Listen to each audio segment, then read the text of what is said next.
Kali ini kita akan membahas mengenai penjumlahan dan pengurangan pecahan desimal dan juga persen. Jumlahan dan pengurangan desimal. Contoh, 4,3 ditambah 5,1. Cara menjumlahkannya sama seperti menjumlahkan angka-angka seperti biasa. Kita cari menggunakan susun ke bawah. 4,3 ditambah 5,1. Kita jumlahkan. Perlu diingat, untuk menjumlahkan pecahan desimal, maka tanda komanya harus lurus sejajar antara atas dengan bawah. Kita jumlahkan dari sebelah kanan. 3 ditambah 1 sama dengan 4, dan 4 ditambah 5 sama dengan 9. Sekarang kita tentukan di mana letak koma. Jika pada soal koma terletak di satu angka di depan koma, maka jawabannya pun terdapat satu angka di depan koma. Kita hitung mundur dari sebelah kanan. 1. Berarti koma terletak di antara angka 9 dan 4. Maka dapat disimpulkan bahwa 4,3 ditambah 5,1 hasilnya adalah 9,4. Contoh yang kedua yaitu 18,4 ditambah 5,07 ditambah 6,80. Seperti biasa, kita jumlahkan susun ke bawah. 18,4 ditambah 5,07 ditambah 6,80. Ingat, letak koma antara angka yang di atas sampai dengan angka yang di bawah harus sejajar. Setelah itu kita jumlahkan. 7 ditambah 0 sama dengan 7. 4 ditambah 0 ditambah 8 sama dengan 12. 2 kita tulis dan 1 kita simpan. 1 ditambah 8 ditambah 5 ditambah 6 sama dengan 20. 0 kita tulis dan 2 kita simpan. 2 ditambah 1 sama dengan 3. Sekarang kita lihat letak koma terletak di sebelah mana. Kita lihat pada soal terdapat 2 angka di depan koma, maka jawabannya pun terdapat 2 angka di depan koma. Untuk menentukan letaknya, kita hitung mundur dari sebelah kanan. 7, 2, 0, 3. Kita hitung mundur 2 angka di depan koma. 1, 2. Maka koma terletak di sebelah antara 0 dan 2. Maka hasil dari 18,4 ditambah 5,07 ditambah 6,80 sama dengan 30,27. Selanjutnya yaitu pengurangan desimal. Cara menghitungnya sama seperti penjumlahan tadi. Contoh, 47,8 dikurang 26,3. Kita hitung susun ke bawah. 47,8 dikurang 26,3. Diingat, untuk letak koma harus sejajar antara atas dengan bawah. Yang pertama, 8 kita kurang dengan 3. 8 dikurang 3 sama dengan 5. 7 dikurang 6 sama dengan 1. 4 dikurang 2 sama dengan 2. Setelah itu kita cari letak komanya di mana.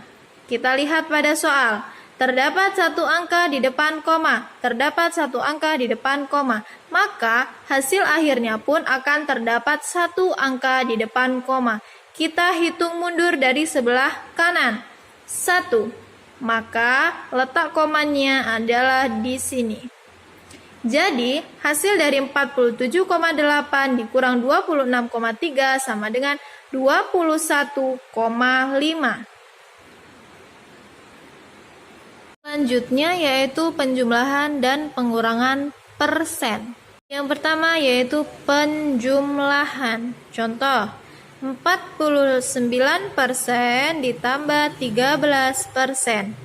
Caranya kita susun ke bawah. 49 ditambah 13. Kita jumlahkan. 9 ditambah 3 sama dengan 12. 1 disimpan. 4 ditambah 1 sama dengan 5. 5 ditambah 1 sama dengan 6. Maka hasil dari 49% ditambah 13% sama dengan 62%.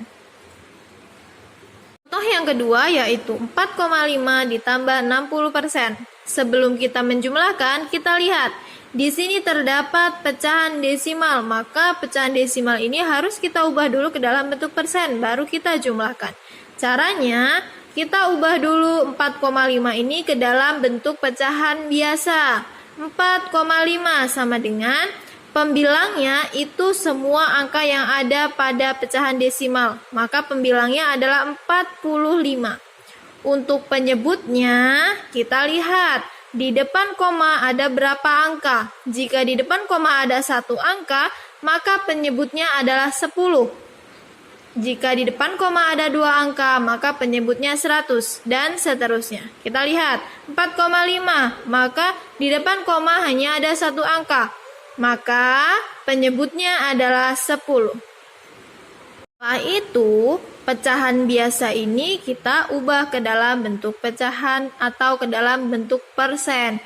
Caranya, untuk menjadi persen, maka penyebutnya ini harus 100. Bagaimana caranya 10 ini menjadi 100?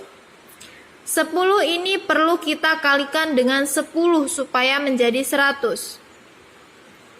10 dikali 10 sama dengan 100. Jika 10 dikalikan 10, maka 45 pun harus dikalikan dengan 10. 45 dikalikan 10 sama dengan 450. Baru kita akan ubah 450 per 100 ini ke dalam bentuk persen. 450 per 100 adalah bentuk dari 450%. Selanjutnya yaitu pengurangan. Sama halnya seperti penjumlahan pada persen. Kita bisa menghitung pengurangan ini dengan susun ke bawah. Contoh, 49% dikurang 13%. Kita hitung susun ke bawah. 49 dikurang 13. Kita kurang. 9 dikurang 3 sama dengan 6. 4 dikurang 1 sama dengan 3. Maka hasil dari pengurangan persen 49% dikurang 13% sama dengan 36%. Yang kedua yaitu 4,5 ditambah 60%. Sama seperti penjumlahan tadi, perlu kita ubah bentuk desimal dari 4,5 ini ke dalam bentuk persen. Yang kedua yaitu 4,5 dikurang 60%. Sama cara menghitungnya seperti penjumlahan tadi. Kita perlu mengubah dulu 4,5 ini ke dalam bentuk persen. Bentuk persen dari 4,5 adalah 450%. Jadi, kita kurangkan 450% dikurang 60%. Kita hitung susun ke bawah. 450 dikurang 60. Kita hitung. 0 dikurang 0 sama dengan 0. 5 dikurang 6 tidak bisa, maka harus minjem 1. Jadi 15 dikurang 6 sama dengan 9. 3 turun. Jadi, hasil dari 4,5 dikurang 60% sama dengan 390%.